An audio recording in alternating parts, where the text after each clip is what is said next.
اس اصلاح معاشرہ کے اسٹیج سے یہ پیغام ہے، اور یوں کہوں کہ قرآن کا یہ پیغام ہے اور 10 لاکھ حدیثوں کا یہ پیغام ہے کہ ہم ان نعمتوں کو سودا اللہ اس کے رسول سے کر لیں، اللہ کی مرضیات کے مطابق اپنی زندگی کو بنا لیں، جناب محمد الرسول اللہ صلی اللہ علیہ وسلم کے طریقوں پر اپنی زندگی کو لے کر آ جائیں۔ اللہ دنیا میں بھی نواز کے دکھائے گا، اللہ آخرت میں بھی نواز کے دکھائے گا۔ اللہ کی بندوں سے کوئی رشتہ داری نہیں ہے کہ چلو بھائی رشتہ داری ہے تو ایسے ہی بیڑا کچھ پار ہو جائے۔ اللہ حسن جمال، جاہ و جلال، حسن نسب، بینک بیلنس، گاڑی سواری اللہ نہیں دیکھتا، اللہ بندوں کی زندگی میں اپنا دین دیکھتا ہے۔ اللہ بندوں کی زندگی میں جناب محمد الرسول اللہ صلی اللہ علیہ وسلم کی پاکیزہ شریعت دیکھتے ہیں۔ ہم اپنی زندگی میں نبی کے دین کو جگہ دے دیں۔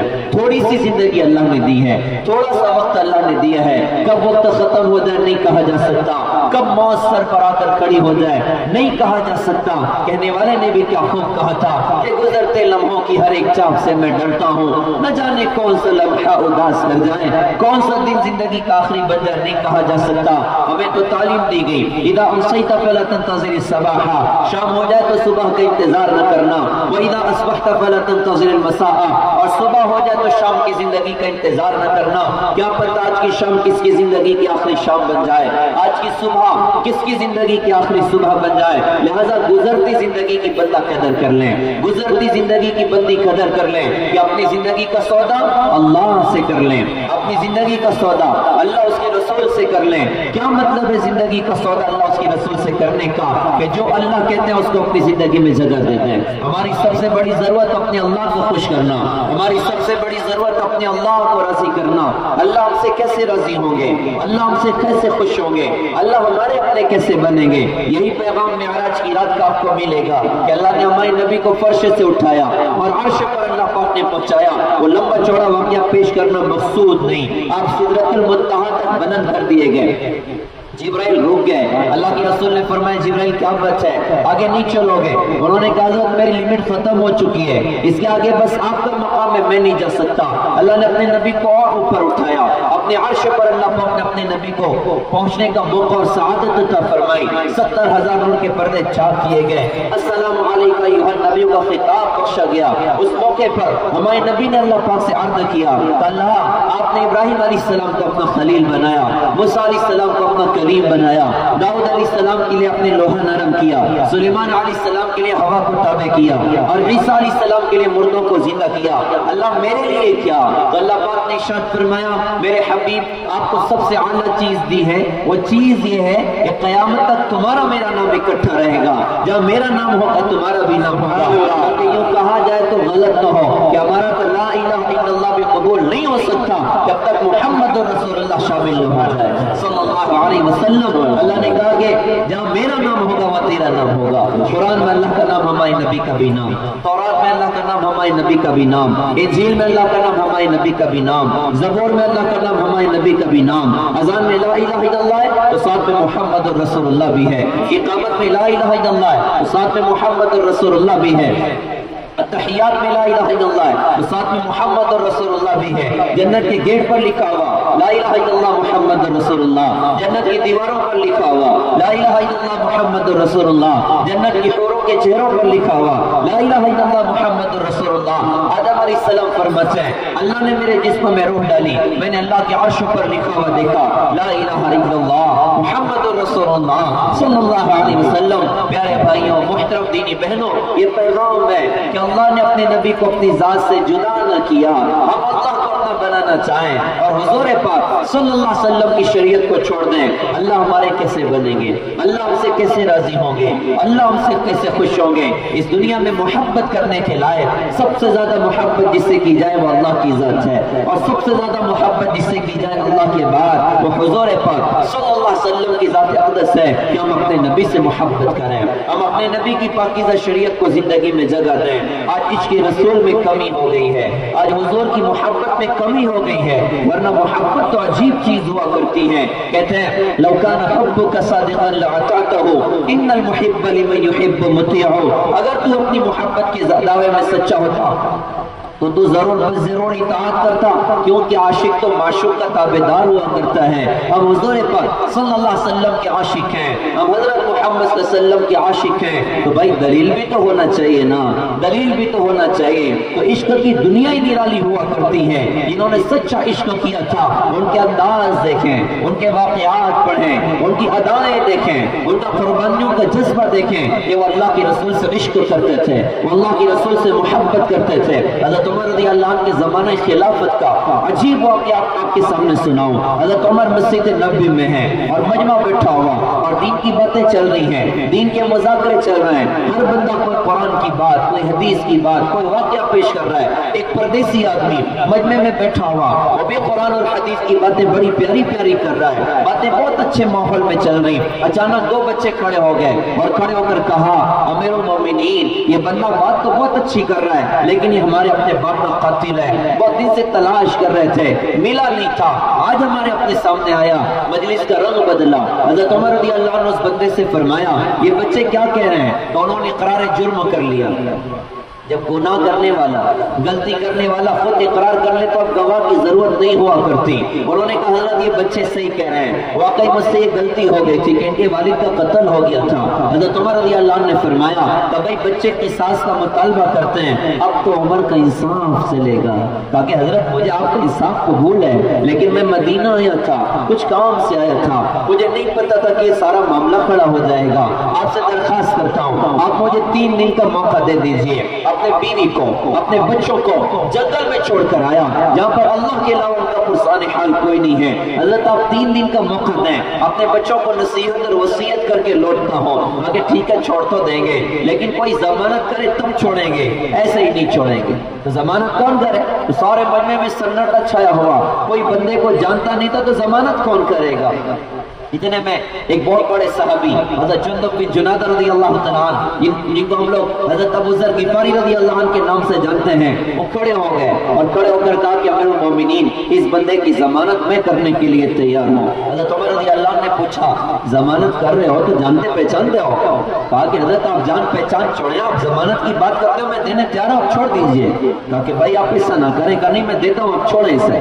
کہا کہ میں ٹھیک ہے تمہیں اجازت ہے 3 دن میں آ جاؤں۔ تو سواری پر سوار اور دوڑتے دوڑتے جنگل میں غائب، 1 دن 2 دن 3 دن۔ حضرت عمر رضی اللہ عنہ نے کہا کہ بھائی ابو ذر آپ نے کیا مصیبت اپنی گردن میں لے لی ہے، اگر خدا نہ خواستہ وہ بندہ لوٹ کر نہیں آیا تو پھر یاد رکھیے گا کہ عمر کا انصاف تو آپ کی گردن تک بھی پہنچے گا، ضمانت آپ نے کیا تو بدلے میں آپ کی گردن مار دی جائے گی۔ انہوں نے کہا امیر المومنین ٹینشن نہ لے، وہ آ جائے گا انشاءاللہ۔ 30 دن بھی اپنے اختتام کو ہے، ظہر ہو گئی، عصر ہو گئی، اور بندے کا ابھی تک کوئی پتہ نہیں۔ عصر کے بعد پورا مدینہ کے باہر نکل گیا، کیونکہ اتنا بڑا آدمی اگر خدا نہ خواستہ وہ بندہ نہیں آیا تو امت ابو ذر غفاری سے محروم ہو جائے گی۔ تو سارا مدینہ کے باہر اور سب ٹینشن میں کہ پتہ نہیں اب کیا ہوگا۔ مغرب ہوگی اور بدلے میں ابو ذر غفاری رضی اللہ عنہ کو پھر قید کر کے ان کو قصاص کا معاملہ ان کے ساتھ میں کیا جائے گا۔ تو شام کا وقت اور عصر کی نماز ہو گئی تو لوگوں نے دیکھا دور پہ دھول اڑ رہی ہے، دھول اڑنے کا مطلب کوئی سوار قریب آیا تو وہی بندہ تھا، سارے لوگ حیران ہو گئے۔ حضرت عمر رضی اللہ عنہ حیرانگی سے اس بندے سے کہنے لگے کہ اللہ کے بندے اگر تو جنگل میں کہیں چلا جاتا واپس نہ لوٹتا تو شاید تجھے پکڑنا ہمارے بس کی بات نہیں تھی، تو لوٹ کے کیوں آ گیا، بات تو بتا۔ اس نے کہا جی میرا چھوڑیں، پہلے ابو ذر غفاری سے پوچھیں، یہ بندہ مجھے پہچانتا نہیں تھا، یہ میری ضمانت کیسے کرنے کے لیے تیار ہو گیا؟ اب حضرت عمر رضی اللہ عنہ نے فرمایا کہ بھائی ابو ذر بتائیے نا آپ نے اس بندے کی ضمانت کیوں کی تھی؟ ابو ذر رضی اللہ عنہ نے کتنی خوبصورت بات کہی، عشق رسول کسے کہتے ہیں، حضور کی محبت کسے کہتے ہیں؟ انہوں نے کہا کہ امیر المومنین ہم لوگ مدینہ جو آئے ہیں نا پیسوں کے لیے نہیں آئے، دولت کے لیے نہیں آئے، زمین اور جاگیر کے لیے نہیں آئے، ہمیں مدینہ جو چیز کھینچ کر لاتی ہے وہ محمد رسول اللہ صلی اللہ علیہ وسلم کی محبت کھینچ کے لاتی ہے، آپ کا عشق کھینچ کے لاتا ہے۔ ظاہر سی بات ہے یہ بندہ بھی اپنے بیوی بچوں کو جنگل میں چھوڑ کے حضور کے عشق میں مدینہ آیا تھا نا، اللہ کے رسول کی محبت میں مدینہ آیا تھا، میں اس لیے ضمانت دینے کے لیے تیار ہو گیا۔ کہ کہیں آگے آنے والی دنیا یہ نہ کہنے لگے کہ نبی کا شہر ایسا بانجھ ہو گیا ہے جہاں پر کوئی کسی کی ضمانت کرنے تیار نہیں ہوتا. میں اپنے نبی کی محبت میں اپنی جان کو داؤں پر لگانے کے لیے تیار ہو گیا. اب اس بندے سے فرمایا کہ تو واپس کیوں آیا؟ چھپ جاتا تو مشکل نہیں تھا. اس نے کیا خوبصورت بات کہی. انہوں نے کہا کہ امیر المومنین میں اس لیے لوٹ آیا کہ کہیں آگے آنے والی دنیا یہ نہ کہنے لگے کہ نبی کا شہر ایسا شہر ہے جہاں پر وعدہ کرنے والا وعدہ وفا نہیں کرتا. میں اپنے نبی کی محبت میں جان قربان کرنے کے لیے حاضر خدمت ہوا. اب کہا بھائی ٹھیک ہے بھائی، اس کو قصاص کا معاملہ کرنا ہے. جلاد کو حکم دیا کہ گردن مارنی ہے. وہ دونوں بچے کھڑے ہو گئے. کھڑے ہو کر کہا کہ امیر المومنین ہمیں قصاص نہیں چاہیے، اس بندے کو معاف کرتے ہیں. یار تم نے مطالبہ کیا تب یہ سارا معاملہ کھڑا ہوا، اب معاف کیوں کرتے ہو؟ بچے بھی کتنے نبی کے عاشق تھے، بچے بھی حضور سے کیسی محبت کرنے والے تھے. بچوں نے کہا کہ امیر المومنین اس لیے معاف کرتے ہیں کہیں آگے آنے والی دنیا یہ نہ کہنے لگے کہ نبی کا شہر ایسا شہر ہے جہاں پر کوئی کسی کو معاف کرنے کے لیے تیار نہیں ہوتا. ہم اپنے نبی کی محبت میں اپنے باپ کے قاتل کو معاف کرنے کے لیے تیار ہیں. اندازہ تو لگائیے، وہ جان قربان کرنے کے لیے تیار ہو گئے. بچے باپ کے قاتل کو معاف کرنے کے لیے تیار ہو گئے. ہائے رے ہائے، یہ کیسا عشق رسول ہے کہ مسلمان نماز پڑھنے تیار نہیں ہے، مسلمان روزہ رکھنے تیار نہیں ہے، مسلمان زکات دینے تیار نہیں ہے، مسلمان آنکھوں کو جھکانے کو تیار نہیں ہے، مسلمان اور پردہ کرنے کے لیے تیار نہیں ہے، مسلمان بچیاں پردہ کرنے کے لیے تیار نہیں ہے. یہ کیسا عشق رسول ہے؟ یہ مسلمان شراب چھوڑنے تیار نہیں، جھوٹ چھوڑنے تیار نہیں، سود چھوڑنے تیار نہیں، بہنوں کا حق ادا کرنے کے لیے تیار نہیں، ناچنے والوں کے گندے لائف اسٹائل چھوڑنے کے لیے تیار نہیں. اب بتائیے کیا یہ عشق سچا ہے؟ کیا یہ عشق مضبوط ہے؟ عشق تو زندگی کا انداز بدلتا ہے. پیارے بھائیوں، محترم دینی بہنوں، ہم بھی نبی سے محبت کرتے ہیں، لہٰذا ہمیں چاہیے کہ ہم اپنی زندگی جناب محمد الرسول اللہ صلی اللہ علیہ وسلم کے پاکیزہ طریقوں پر لائیں، آپ کی پاکیزہ شریعت پر لائیں. آپ نے ہمیں کیا دیا؟ آپ نے اپنے معاشرے کو کن بنیادوں پر اٹھایا؟ آپ نے اپنی امت کو کن بنیادوں پر اٹھایا؟ تو بنیادی بات ہے کہ آپ نے اپنی امت کو اللہ کے تعلق کی بنیاد پر اٹھایا ہے، اللہ کی معرفت کی بنیاد پر اٹھایا ہے. لاکھ حکومتیں قانون بنا لیں، برائیوں کو روک نہیں سکتی جب تک کہ بندے کے دل میں اللہ کا خیال نہ پیدا ہو جائے، اللہ کا استحضار نہ پیدا ہو جائے، کہ بندوں کے دلوں میں اللہ کا خیال ہو، اللہ ہمیں دیکھ رہا ہے، اللہ ہمیں دیکھ رہا ہے، اللہ ہمیں دیکھ رہا ہے. یہ حضور پاک صلی اللہ علیہ وسلم نے اپنی امت کو اس بنیاد پر اٹھایا تھا، جس کو آپ کہیے کہ اللہ کی رسول نے اپنی امت کو تقوی پر اٹھایا تھا، اللہ کے استحضار پر اٹھایا تھا، فکر آخرت پر اٹھایا تھا. ہم سارے صحابہ کی زندگیاں اٹھائیں اور تابعین تبع تابعین کی زندگیاں اٹھائیں. کیسا اللہ کا استحضار ان کے اندر تھا، کیسا فکر آخرت ان کے اپنے اندر تھا. عبداللہ ابن عمر رضی اللہ تعالیٰ عنہ بہت بڑے صحابی ہیں. گرمی کا زمانہ تھا، جنگل میں سفر پر نکلے، دوپہر کا وقت ہوا، کھانے کے لیے بیٹھے جنگل میں. ایک چرواہا بکریاں چراتا ہوا گزرا. عبداللہ ابن عمر رضی اللہ نے فرمایا کہ بھیا کھانا کھا لو. اس نے کہا کہ حضرت میرا تو روزہ ہے. حضرت نے کہا جنگل میں اتنی گرمی ہے اور رمضان بھی نہیں ہے اور تو ابھی روزہ رکھتا ہے؟ اس نے کہا کہ ہاں حضرت، میں اپنے زندگی کے خالی وقتوں کو وصول کر رہا ہوں. جب اللہ کے سامنے جانے کا فکر تھا اور جب آخرت کا فکر اندر تھا، وہ زندگیاں ضائع نہیں کی جاتی تھی، زندگیاں برباد نہیں کی جاتی تھی، بلکہ نفل روزے رکھ کر زندگیاں وصول ہو رہی. آج آخرت کا فکر اندر میں نہیں ہے، آج اللہ کا استحضار اندر میں نہیں ہے کہ اللہ مجھے دیکھ رہا ہے اور اللہ نے مجھے زندگی آخرت کا سرمایہ اکٹھا کرنے کے لیے عطا فرمائی، آخرت کی تیاری کے لیے عطا فرمائی. تو آج زندگیاں کیسے ضائع ہوتی ہیں؟ ایک تو وہ نادان ہوتا ہے جو کسی بات پر ٹینشن میں آ کے گن پوائنٹ سے اپنے آپ کو شوٹ کر دیتا ہے، یا بلڈنگ سے چھلانگ لگا دے رہا ہے، یا خودکشی کر لے رہا ہے. یہ بہت بڑی نادانی کی بات ہے، یہ بہت بڑی نادانی کی بات ہے، یہ بہت بڑی تباہی کی بات ہے. ضمن میں یہ بات کرتا چلو، ایمان والا لاکھ حالات سخت ہو جائیں، لاکھ حالات مشکل والے ہو جائیں، ایمان والا ساری دنیا سے نا امید ہو سکتا ہے، اپنے اللہ سے کبھی نا امید نہیں ہو سکتا، اپنے اللہ سے کبھی نا امید نہیں ہو سکتا. آج خودکشی کے بڑھتے واقعات، آج سوسائڈ کے بڑھتے واقعات کیا بنیادی وجہ ہے کہ اللہ سے نا امیدیاں ہو رہی ہیں. ایمان والا ساری دنیا سے نا امید ہوگا، اپنے اللہ سے کبھی نا امید نہ ہوگا. اس کو ہر وقت یہ خیال ہوگا نہیں کوئی بات نہیں، ان اللہ مع الصابرین، اللہ صبر کرنے والوں کے ساتھ ہے، اللہ صبر کرنے والوں کے ساتھ ہے. چاہے جتنے سخت حالات ہو جائیں، چاہے جتنے مشکل حالات ہو جائیں، اس کی نظر ہوگی کہ مجھے اللہ سے نا امید نہیں ہونا. میرے مشکل حالات اللہ پھر قدرت سے ٹھیک کر کے دکھائے گا، میری پریشانیاں اللہ اپنے قدرت سے ٹھیک کر کے دکھائے گا۔ اور ایک نسخہ بتاؤں، آج کل یہ واقعات بہت زیادہ چل رہا ہے، اور ایک نسخہ بتاؤں، آدمی حالات سے متاثر ہو جاتا ہے، قرضوں سے متاثر ہو جاتا ہے، کسی اور بات پر ٹینشن میں آ جاتا ہے۔ اس دنیا میں اللہ کے رسول سے زیادہ دکھ کس نے دیکھے ہوں گے؟ اللہ کے رسول سے زیادہ درد کس نے دیکھے ہوں گے؟ اللہ کے رسول سے زیادہ غم اور بے قراری کس نے دنیا میں دیکھی ہوگی؟ ان کو دیکھنے والی شخصیات کہتی ہیں کہ اللہ کے رسول تو ہمیشہ غمگین رہا کرتے تھے، متواصل الاحزان، دائما فکرہ، ہمیشہ فکر مند رہا کرتے تھے، لیست لہ راحت، کسی گھڑی آپ کو چین نہیں آتا تھا، اکثر اوقات خاموش رہتے تھے۔ کتنے درد اللہ کے رسول نے دیکھے، کتنے دکھ اللہ کے رسول نے دیکھے۔ علماء فرماتے ہیں کوئی درد آئے نا، اپنا درد اپنے نبی کے درد میں تلاش کر لینا، تمہارا درد تم پر آسان ہو جائے گا، تمہارا دکھ تم پر آسان ہو جائے گا۔ لہذا ایمان والے کو اللہ سے کبھی نا امید نہ ہونا چاہیے۔ اپنی زندگی بہت بڑا سرمایہ، ہماری جوانی بہت بڑا سرمایہ، اپنے ہاتھ سے اپنی جوانی کو ضائع نہ کریں، اپنے ہاتھ سے اپنی زندگی کو برباد نہ کریں۔ یہ زندگی آخرت کی تیاری کے لیے اللہ پاک نے عطا کی ہے، یہ زندگی ایمان اور اعمال کے بنانے کے لیے اللہ پاک نے عطا کی ہے۔ تو وہ نادانی کی بات ہے، ایک گن پوائنٹ سے اپنے آپ کو شوٹ کر لیا اور سوسائڈ کر لیا، خودکشی کر لی، اور ایک وہ نادان ہوتا ہے جو سلو پوائزن کی طرح زندگی کو ضائع کر رہا ہے۔ آہستہ آہستہ موبائل میں 2 گھنٹہ زندگی کو برباد کر دیا، 4 گھنٹہ موبائل میں وقتوں کو برباد کر دیا، یہ سلو پوائزن کی طرح زندگی ضائع اور برباد ہو رہی ہے۔ اور کل قیامت کے دن ایسا بندہ خون کے آنسو رہے گا کہ ہائے کہاں زندگی کو ضائع کیا تھا، کہاں زندگی کو برباد کیا تھا۔ خیر میں عبداللہ ابن عمر رضی اللہ عنہ کا واقعہ سنا رہا تھا، چرواہے نے کہا کہ حضرت میں اپنی زندگی کے خالی وقتوں کو وصول کر رہا ہوں۔ عبداللہ ابن عمر رضی اللہ عنہ نے فرمایا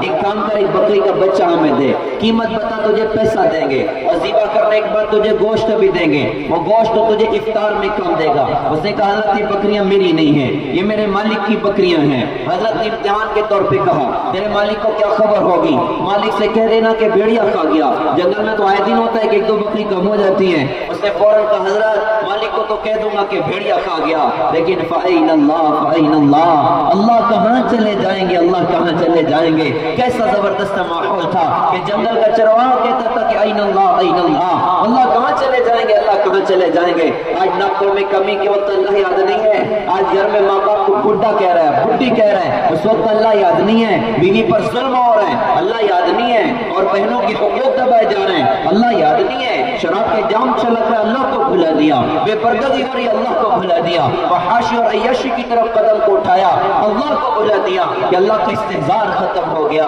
اللہ کا خیال ختم ہو گیا۔ پیارے بھائیوں، محترم دینی بہنوں، ہمارا معاشرہ سنور جائے اس کی پہلی بنیاد ہے کہ ہم اپنے گھروں میں، ہم اپنی ذات میں تقویٰ پیدا کریں، اللہ کا استحضار پیدا کریں، اپنے بچوں میں اللہ کا استحضار پیدا کریں کہ اللہ تمہیں دیکھ رہا ہے، اللہ ہر وقت تمہارے ساتھ ہے۔ اللہ کے رسول نے کتنی محنت کی تھی کہ ایسی زبردست فضا بنائی، وہ بندوں کے آپ خوبصورت جملے سنیے، وہ اللہ سے باتیں کر رہا تھا اور اللہ کے رسول قریب کھڑے سننے تھے، وہ اللہ کی تعریف میں کہہ رہا یا من لا تراہ العیون، اے وہ ذات جس کو آنکھ نہیں دیکھ سکتی، ولا تخالطہ الظنون، اور اے وہ ذات کہ خیالات اس تک پہنچ نہیں سکتے، ولا یصفہ الواصفون، اور اس صفات بیان کرنے والے اس کی صفات کے بیان کرنے کا حق ادا نہیں کر سکتے، ولا تغیر الحوادث، حادثات اس میں کوئی تغیر نہیں پیدا کر سکتے، ولا یخشى الدوائر، نہ ہی زمانے کی تبدیلیوں کا اس کو کوئی خوف ہے، یعلم مساقیل الجبال، اور اے وہ اللہ جو پہاڑ کا وزن جانے، ومکائیل البحار، اور اے وہ اللہ جو سمندر کے پیمانوں کو جانے،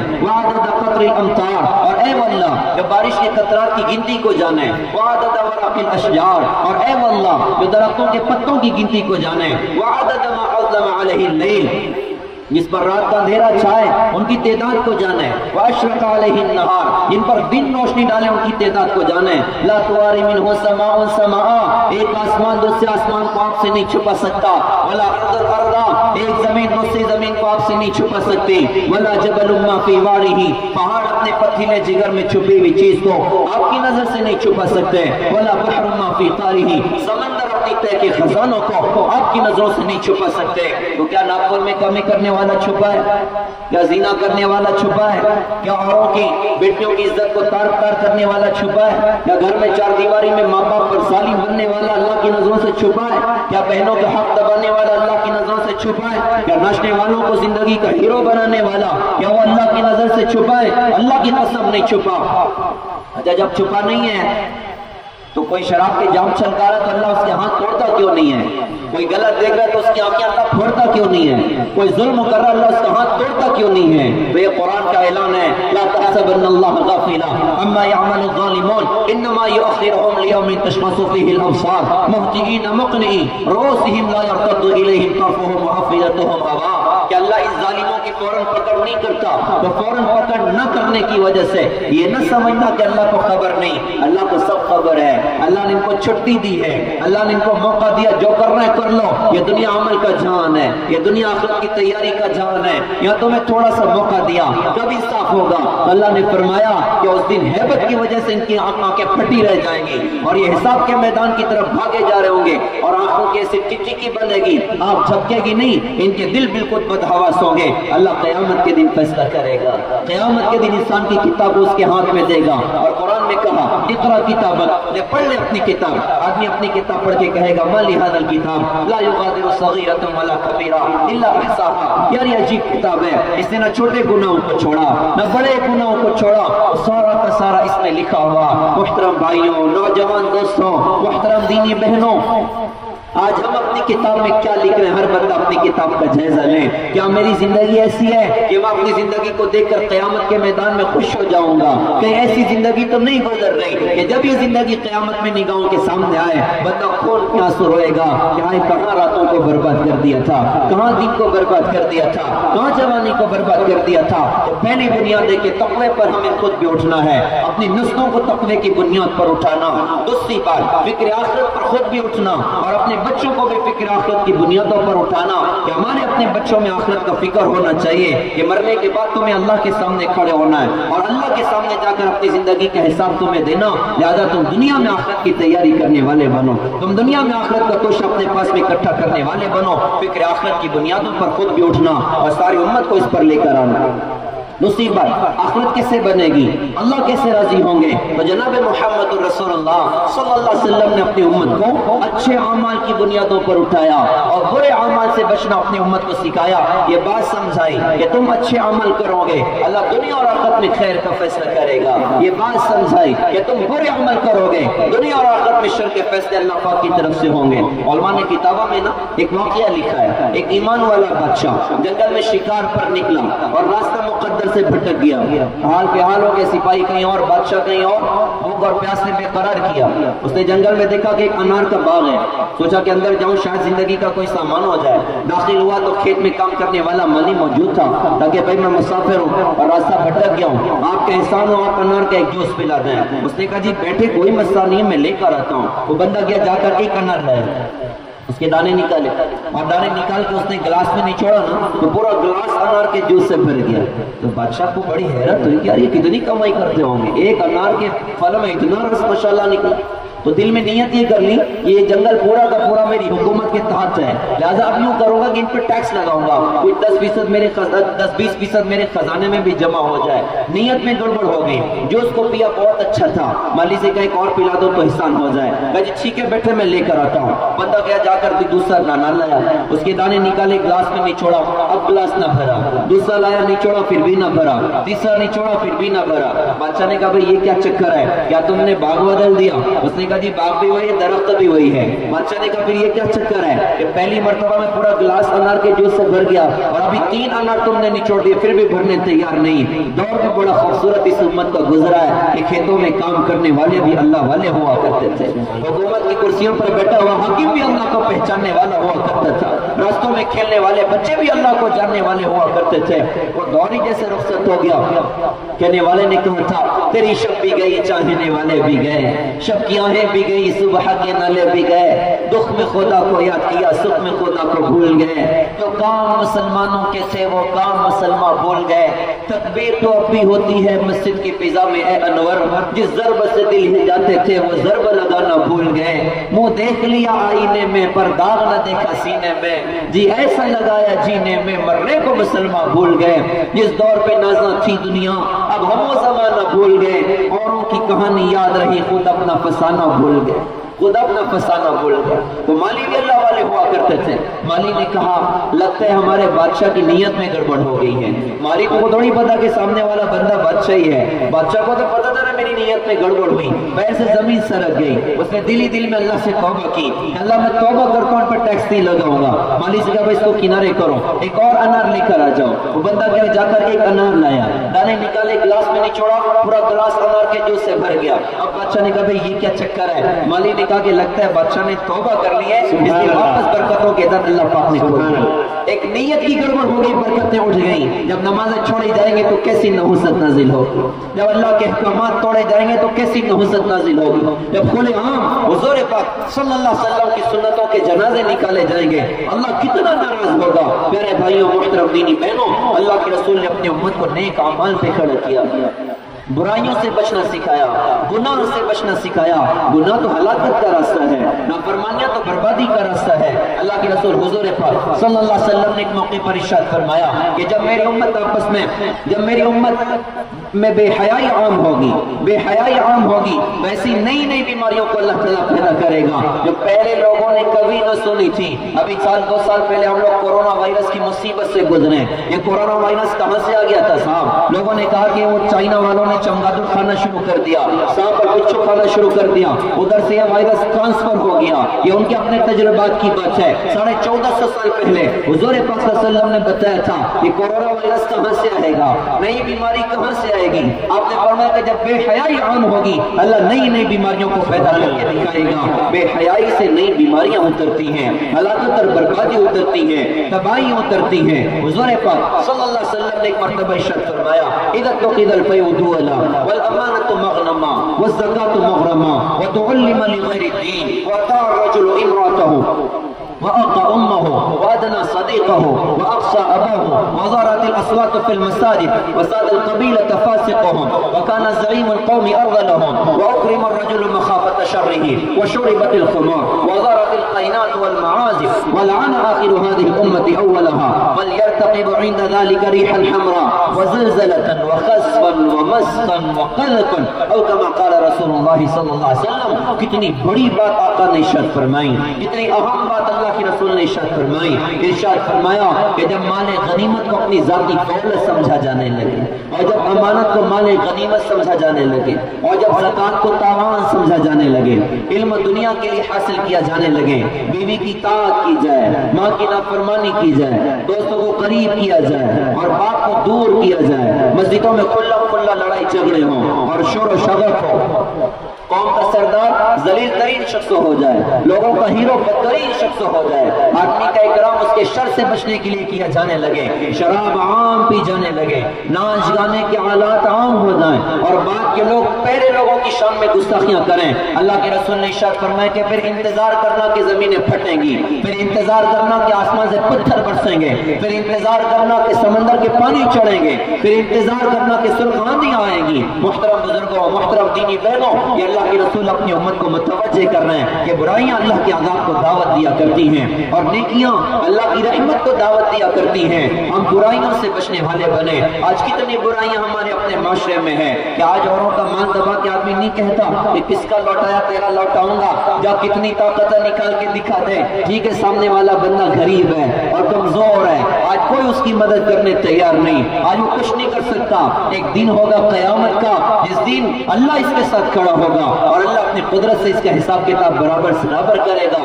علماء نے کتابوں میں لکھا 1 روپیہ کسی کا باقی ہوگا، 750 مقبول نمازیں اس کے بدلے میں دینی پڑ جائیں گی۔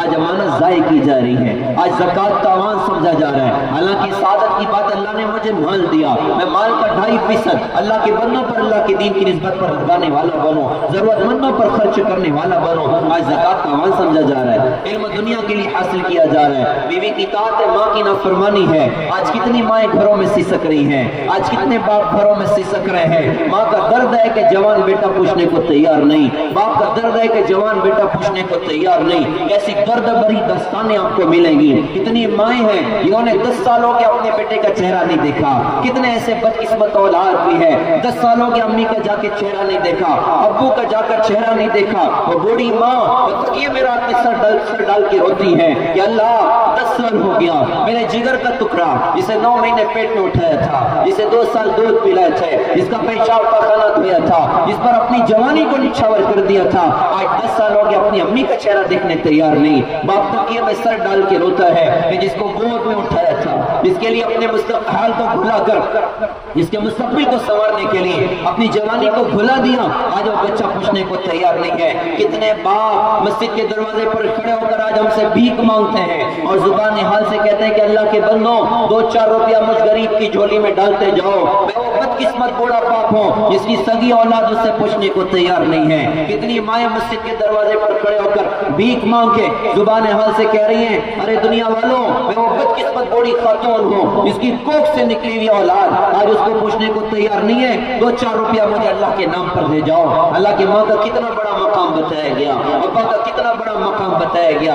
آج ماں پر ظلم ہے، آج والد پر ظلم ہے، آج نچنے والے قوم کے ہیرو ہو گئے، گانے والے قوم کے ہیرو ہو گئے۔ درد کی بات ہے، بڑے شوق سے سن رہا تھا زمانہ، ہم ہی سو گئے داستان کہتے کہتے۔ ہم تو دنیا میں آئے تھے کہ ہم ان نچنے والوں کو بھی جا کے اللہ کا پیغام سناتے، گانے والوں کو جا کر اللہ کا پیغام سناتے۔ درد کی بات ہے کہ ہم خود ہی راستہ بھٹک گئے، یہ ان کی ایکچوئل زندگی نہیں ہے جو ہمیں 3 گھنٹے میں دکھائی جاتی ہے۔ یہ دھوکے کی زندگی ہے، یہ فراڈ زندگی ہے، یہ تیار کی ہوئی ایک زندگی ہے کہ دیکھو ہم لوگ ایسی لگزریس لائف گزارتے ہیں، اللہ کی قسم برباد زندگیاں ہیں۔ یہ قرآن کا اعلان ہے، اللہ بذکر اللہ تطمئن القلوب، سن لو دلوں کا اطمینان اللہ نے اپنی یاد میں رکھا ہوا۔ جو اللہ کو نہیں جانتے، جو اللہ کے رسول کو نہیں جانتے، جو قرآن کے نغموں سے محروم ہو، جو شریعت کی خوبصورت اداؤں سے اور اعمال سے محروم ہو، کیا انہیں چین مل سکتا ہے؟ کیا انہیں اطمینان مل سکتا ہے؟ 3 گھنٹے میں ان کا ڈرگس لینا ہمیں کوئی نہیں دکھاتا، ان کا بستروں پر کروٹیں بدلنا بے چینی کے ساتھ 3 گھنٹے میں ہمیں کوئی نہیں دکھاتا۔ وہ تو خود اپنی زندگیوں سے پریشان ہیں۔ ہم تو آئے تھے کہ جا کر ان لوگوں کو بھی اللہ کا پیغام سناتے۔ محرومی کی بات ہے کہ ہم خود ہی راستہ بھٹک گئے، بڑے شوق سے سن رہا تھا زمانہ، ہم ہی سو گئے داستان کہتے کہتے۔ تو آج نچنے والے قوم کے ہیرو ہو گئے، آج شراب عام ہو رہی ہے، آج نشہ عام ہو رہا ہے۔ اللہ کے رسول نے فرمایا کہ نشہ عام ہو اور شراب عام پی جانے لگے۔ آج کتنا نشہ عام ہو رہا ہے، درد ہوتا ہے، چھوٹے چھوٹے بچے نشے کے عادی ہو رہے ہیں، چھوٹے چھوٹے بچے نشے کے عادی ہو رہے ہیں، اور کیسے کیسے نشے ہمارے اپنے مسلم سماج میں بڑھتے چلے جا رہے ہیں۔ اور درد تو اس وقت اور زیادہ ہوتا ہے کہ جب اپنی الماریاں پیسوں سے بھرنے کے لیے امت کے ہی کچھ لوگ نوجوانوں کو نشے میں جھونکتے ہیں، نوجوانوں کو شراب کا عادی بناتے ہیں۔ آپ نے اپنی اولاد کو کھلانے کے لیے، آپ نے اپنی الماریاں پیسوں سے بھرنے کے لیے حضور پاک صلی اللہ علیہ وسلم کی امت کے نوجوانوں کو وہ نشے کا عادی بنا دیا، ڈرگس کا عادی بنا دیا۔ یا قیامت میں حضور کا سامنا کر لیں گے، یا حوض کوثر پر اللہ کے رسول کو منہ دکھا لیں گے، یا قیامت کے دن اللہ کے سامنے اس کی جواب دہی کر لیں گے۔ آج اپنی الماریاں پیسوں سے بھرنے کے لیے یہ مجمع تو ماشاءاللہ بہت اچھا مجمع ہے اور شوق والا مجمع ہے اور دین کا درد رکھنے والا مجمع ہے۔ اپنے کاروبار کو چھوڑ کر اللہ کی دین کی نسبت پر اکٹھا ہوا۔ میں اس میں کسی سے بدگمان نہیں ہوں، لیکن عمومی بھی بات کرتا ہوں۔ ایک کیمرہ بھی لگا ہوا اور میڈیا کی دنیا اور موبائل کا دور ہے، بیانات دور تک پہنچتے ہیں۔ کسی ایسے بھائی کے کان تک میری صدا پہنچتی ہو کہ شراب کا عادی ہو گیا ہے، جو نشہ کا عادی ہو گیا ہے، آپ بڑے ہو تو چھوٹا بھائی سمجھ لو، چھوٹے ہو تو بڑا بھائی سمجھ لو۔ اللہ کا واسطہ دے کے کہوں، اللہ کے واسطے واپس آ جائیں، اللہ کے واسطے واپس آ جائیں، اللہ کے واسطے اپنی جوانی برباد نہ کریں، اللہ کے واسطے اپنی قیمت کو سمجھیں۔ آپ کوئی ایسے چھوٹے موٹے آدمی تھوڑی ہیں کہ نشہ کر کے گٹر کے کنارے پڑے ہوں۔ ارے آپ کا مقام تو وہ ہے کہ 1450 سال پہلے جناب محمد رسول اللہ صلی اللہ علیہ وسلم نے تمہاری خاطر آنسو بہائے تھے، تمہاری خاطر دکھ اٹھائے تھے، تمہیں محبت دی تھی، تمہیں پیار دیا تھا۔ میں تمہیں تمہارا مقام بتاؤں، 1450 سال پہلے ایک زبردست مجلس کا واقعہ تمہیں سناؤں۔ اس مجلس میں انبیاء کے سردار بیٹھے ہیں، اس مجلس میں اس امت کا سب سے خوبصورت طبقہ بیٹھا ہوا، صحابہ کا مجموعہ۔ اللہ کے رسول نے فرمایا وَدِدْتُ أَنِّي لَقِيتُ إِخْوَانِي، اے کاش میں میرے بھائیوں سے ملتا۔ صحابہ نے کہا حضرت أَوَلَيْسَ نَحْنُ إِخْوَانُكَ، کیا ہم آپ کے بھائی نہیں ہیں؟ آپ نے ارشاد فرمایا کہ أَنْتُمْ أَصْحَابِي وَلَكِنْ إِخْوَانِيَ الَّذِينَ آمِنُوا بِي وَلَمْ يَرَوْنِي، تم تو میرے صحابہ ہو میرے بھائی وہ ہیں جو مجھے دیکھے بغیر میرا کلمہ پڑھیں گے، مجھے دیکھے بغیر میرا کلمہ پڑھیں گے۔ آپ کی یہ شان تھوڑی تھی کہ آپ نشہ کر کے گٹر کے کنارے پڑے ہوتے، آپ شراب پی کے نشے گٹر کے کنارے پڑے ہوتے۔ آپ کی یہ شان نہیں تھی کہ آپ نشہ کر کے اوروں کے خون کے پیاسے بن جاتے، آپ نشہ کر کے اپنے آپ کو گاؤں کا سب سے بڑا بھائی سمجھتے۔ آپ کی شان تو وہ تھی کہ 1450 سال پہلے مدنی آقا حضور پاک صلی اللہ علیہ وسلم نے تمہیں اپنا بھائی کہا۔ نبی کے بھائی کی کیا یہ حیثیت ہوگی؟ جس کو نبی اپنا بھائی کہے کیا اس کی یہ حیثیت ہوگی؟ تو موبائل کے ذریعے سے اور میڈیا کے ذریعے سے کسی ایسے بھائی کے کان تک آواز پہنچتی ہے تو نشہ کا عادی ہو گیا، شراب کا عادی ہو گیا، خدا کے واسطے لوٹائیں، اللہ کے واسطے لوٹائیں، اللہ کے واسطے لوٹائیں۔ اور کسی ایسے بھائی کے کان تک صدا پہنچتی ہو جو شراب تو نہیں پیتا ہے، جو نشہ تو نہیں کرتا ہے، لیکن بس پیسے کمانے کے لیے ڈرگس کے دھندے کر رہا ہے، پیسے کمانے کے لیے شراب کے دھندے کر رہا ہے، خدا کے واسطے ایسا ظلم نہ کریں، ورنہ قیامت کا دن ہوگا، اللہ کے رسول کو تو جواب دینا ہی ہے، اللہ کو تو جواب دینا ہی ہے۔ اللہ کی قسم آپ اپنی اولاد کو بھی جواب نہیں دے سکتے۔ اولاد باپ کی گریبان پکڑے گی، کیوں ہمیں حرام کی کمائیاں کھلائی تھی، کیوں ہمیں غلط کمائیاں کھلائی تھی؟ یہ حرام راہیں یہ تباہی کی طرف لے کر جاتی ہیں، بربادی کی طرف لے کر جاتی ہیں۔ یہ نشہ ساری بیماریوں کی، ساری برائیوں کی جڑ ہے، ساری برائیوں کی جڑ ہے۔ یہ بے حیائی کی طرف لے کر جائے گا، اور بے حیائی وہ وائرس ہے جس سے اللہ کا عذاب اترتا ہے۔ امی جان عائشہ سے پوچھا گیا، امی جان زلزلے کیوں آتے ہیں؟ انہوں نے ارشاد فرمایا جب لوگ شرابیں پیتے ہیں، جب لوگ نشہ کرتے ہیں، اور جب لوگ ناچ گانے کی محفلیں قائم کرتے ہیں، اور جب لوگ بے حیائی کے کام کرتے ہیں، آسمانوں پر اللہ کو غیرت آتی ہے۔ اللہ فرماتے ہیں زمین کے لگاموں کو کھینچ دیا جائے، پھر زمینیں پھٹتی ہیں، پھر سمندر میں سونامی کے جھٹکے پڑتے ہیں۔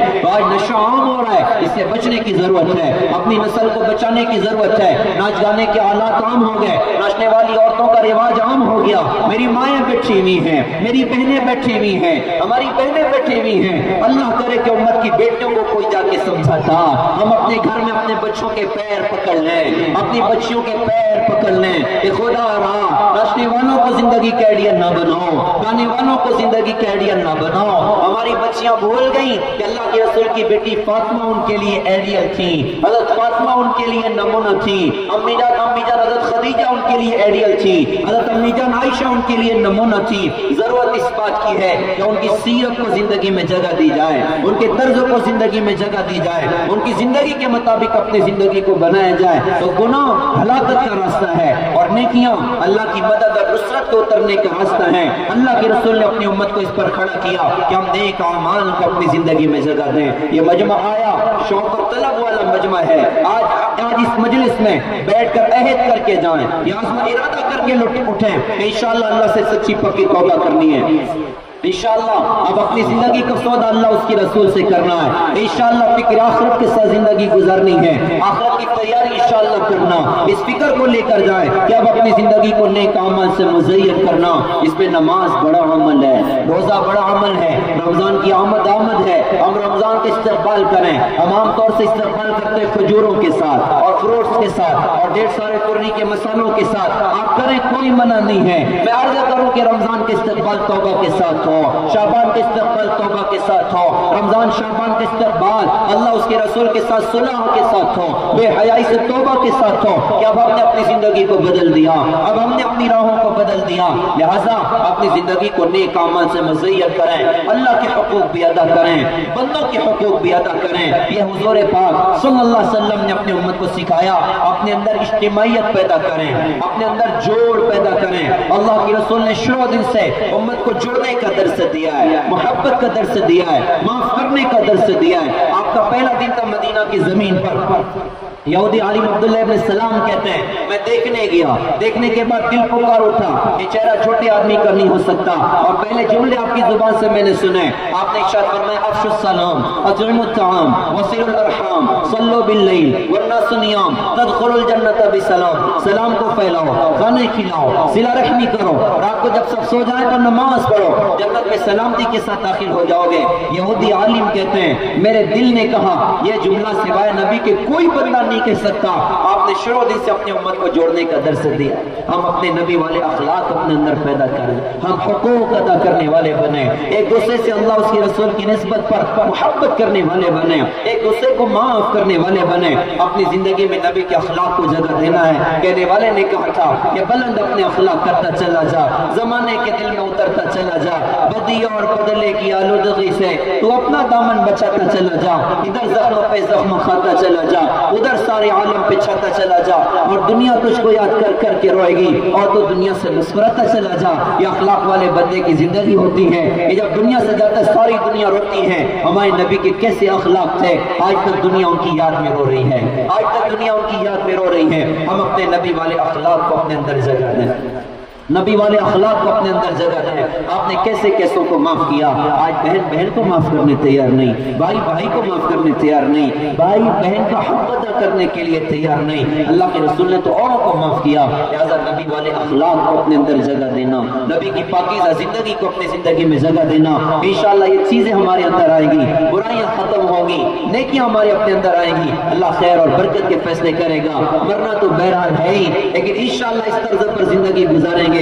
موت جب آنا ہو آ جائے, انشاءاللہ آئے گی تو اسلام کی حالت میں آئے گی, اور اس سے بال آ کر کرے گی, اور قبر بھی جنت کا باغ ہوگی. حشر میں دیکھ کے اللہ خوش ہوگا, اور جنت انشاءاللہ مقدر ہوگا. پیارے بھائیوں, محترم دینی بہنوں, آج اس مجلس میں عزم ارادے کر کے لوٹے انشاءاللہ کہ اب زندگی بدلنی ہے. یہ بیانات اور یہ تقریبیں, یہ جلسے, یہ بابا کے لیے نہیں ہوتے. صاحب کو بہت اچھا بیان ہو گیا. یہ زندگی بدلنے کا خوبصورت عنوان ہوا کرتا ہے کہ ہم یہ نیت کریں کہ کوئی تو بیان انقلابی بن جائے, کوئی تقریر تو انقلابی بن جائے, کوئی موقع تو انقلابی بن جائے. آج بدلنے کی ضرورت ہے, آج تبدیلی کی ضرورت ہے. کیا کچھ دنیا میں حالات رونما ہے, اور کیسی قیامت صغریٰ آج مسلمانوں پر مسلط ہے, چھپا ہوا کسی سے نہیں. غزہ کے حالات پر آپ غور کریں, فلسطین کے حالات پر آپ غور کریں. کوئی گھر سلامت نہیں, کوئی در سلامت نہیں, کوئی جگہ محفوظ نہیں, کوئی گھر نہیں بچا جس پہ آدمی چین سے وقت گزار سکے. ایک تر لقمہ بچوں کو کھانے کو بھی نہیں مل رہا ہے, ایک گھونٹ پانی ڈھنگ کا پینے کو نہیں مل رہا ہے. ایک طرف تو اتنی سخت مصیبتیں ہوں, اور دوسری طرف مسلمان ابھی بھی توبہ نہ کریں, مسلمان ابھی بھی دین پر نہ چلیں, مسلمان ابھی بھی نبی کی پاکیزہ شریعت پر نہ چلیں. تو سوال یہ پیدا ہوتا ہے کہ اللہ کی مدد کہاں سے آئے گی, ہمارے اپنے کام کہاں سے بنیں گے. لہذا موقع ہے کہ آپ زندگی بدلنے کا عزم ارادہ کریں. میں دل سے مبارکباد پیش کرتا ہوں ہمارے کلی ممبر صاحب کو, جنہوں نے بڑی قربانیوں سے, بڑی لگن اور محنتوں سے, اور ان کے تمام ساتھیوں کو اور سارے نوجوان احباب کو, مسجد اور جماعت کے ساتھیوں کو بہت محنت کر کے انہوں نے جلسے کا انعقاد فرمایا. اللہ تعالیٰ ان کی زندگیوں میں برکت دے, اور بہت کام اللہ تعالیٰ ہمارے ماشاءاللہ کریم صاحب سے اللہ پاک لے رہے ہیں. اللہ تعالیٰ ان کو ہمت اور حوصلہ عطا فرمائے, اور دنیا اور آخرت میں خیر اللہ تعالیٰ ان کو مقدر فرمائے. آج کی ہونے والی اس مجلس کو اللہ تعالیٰ بے انتہا قبول فرمائے. کہنے سننے میں جو کمی کوتاہی ہو گئی اللہ تعالیٰ درگزر فرمائے, اور ایک دل میں بات بھی اٹھ رہی ہے. یہ مجمع ماشاءاللہ جو بھی آیا, یہ مجمع یہاں سے خیر کی چابی بن کے اٹھ جائے, شر کا تالا بن کے اٹھ جائے. بھائی انقلاب لانے کے لیے ایک بندہ ہی کافی ہوا کرتا ہے. ایک محمد بن قاسم اٹھے تھے, اور قبیلہ ثقیف سے نکلے تھے, اور بر صغیر کا سفر کیا تھا. اللہ نے اس بندے کی فکر پر کروڑوں انسانوں کے دل کی دنیا کو بدلا. ایک موسیٰ بن نصیر اٹھے, اور ایک طارق بن زیاد اٹھا. اسپین کی زمین پر انقلاب پیدا ہوا. اگر یہ سارا مجمع عزم کر لے انشاءاللہ کہ اب دینی فضائیں بننی ہیں, خیر کی چابی بننا ہے, خود بھی بچنا ہے, اوروں کو بھی گناہ کی راہ سے انشاءاللہ بچانا, اور خود بھی نیکیوں پر چلنا, اوروں کو بھی اس پر لانے کی محنت کرنا. بتاؤ کتنی خیر انشاءاللہ زندہ ہوگی. اللہ تعالیٰ بہت قبول فرمائے, عمل کے اللہ تعالیٰ توفیق عطا فرمائے. وآخر دعوانا الحمدللہ رب العالمین.